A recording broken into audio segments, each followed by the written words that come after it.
नमस्कार, मैं डॉक्टर कंचन सिंह भारत होम्योपैथी में आप सभी का स्वागत करती हूँ। और आज के इस वीडियो में मैं आप सभी से बात करने वाली हूँ कि एक अस्थमाटिक पेशेंट ऐसे कौन से 3 दालों का सेवन करे जिससे उनका अस्थमा कंट्रोल में रहे, ट्रिगर होने के बजाय। तो चलिए वीडियो को स्टार्ट करते हैं।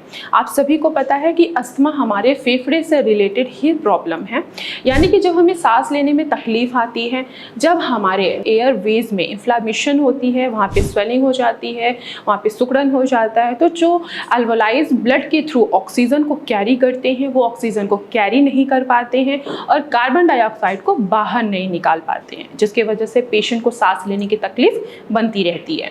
हमारे गले में एक लेयर होती है, बिल्कुल पतली म्यूकस लेयर होती है। इन लेयर का काम है हमें इन्फेक्शन से और माइक्रो ऑर्गेनिज्म से प्रोटेक्ट करना। लेकिन जब हमें किसी चीज़ से एलर्जी होती है, जैसे कि हमें एयर से एलर्जी है या पोल्यूशन से है या डस्ट से है या फ्रेगरेंस से है या पॉलन ग्रेन से है, तो यही जो माइक्रो ऑर्गेनिज्म है ये नेजल कैविटी के थ्रू एंटर करते हैं। हमारा खुद का इम्यून सिस्टम हाइपर एक्टिव होता है और ये म्यूकस का प्रोडक्शन एक्सेस मात्रा में करते हैं।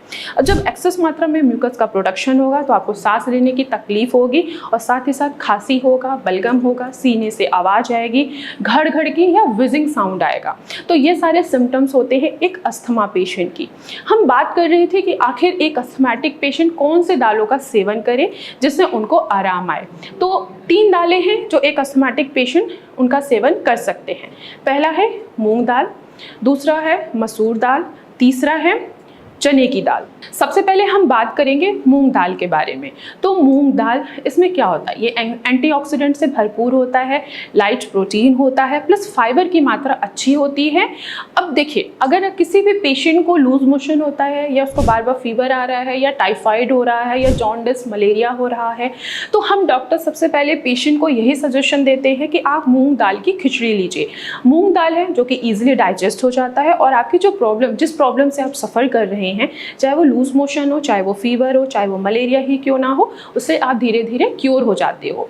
तो ऐसे ही एक अस्थमैटिक पेशेंट मूंग दाल का भी सेवन कर सकता है, क्योंकि इसमें एंटी इन्फ्लेमेटरी प्रॉपर्टीज होती है जो आपके लंग्स पे, आपके एयरवेज पे जो ऑक्सीडेटिव स्ट्रेस आया है उसको कम करने में मूंग दाल अच्छा योगदान निभाता है। दूसरा दाल है मसूर दाल।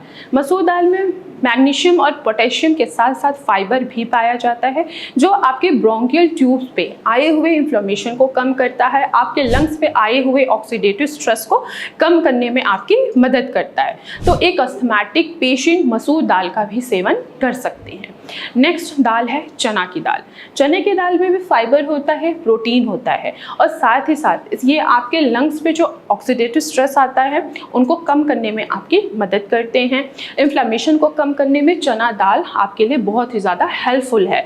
तो इन 3 दालों का आप सेवन करके एक अस्थमैटिक पेशेंट अपने प्रॉब्लम्स को कंट्रोल कर सकते हैं, जैसे कि सांस लेने की जो तकलीफ है वो कम हो जाएगी, खांसी आ रहा है, बलगम आ रहा है, तो ये सारी चीज़ें आपकी क्या होंगी, कम होते हुए दिखाई देंगी।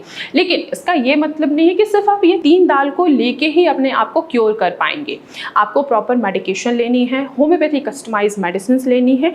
इनके थ्रू आप अपने अस्थमा से पूरी तरीके से निजात पा सकते हैं। तो आज की वीडियो में बस इतना ही, फिर मैं मिलूंगी नेक्स्ट वीडियो में। तब तक के लिए धन्यवाद।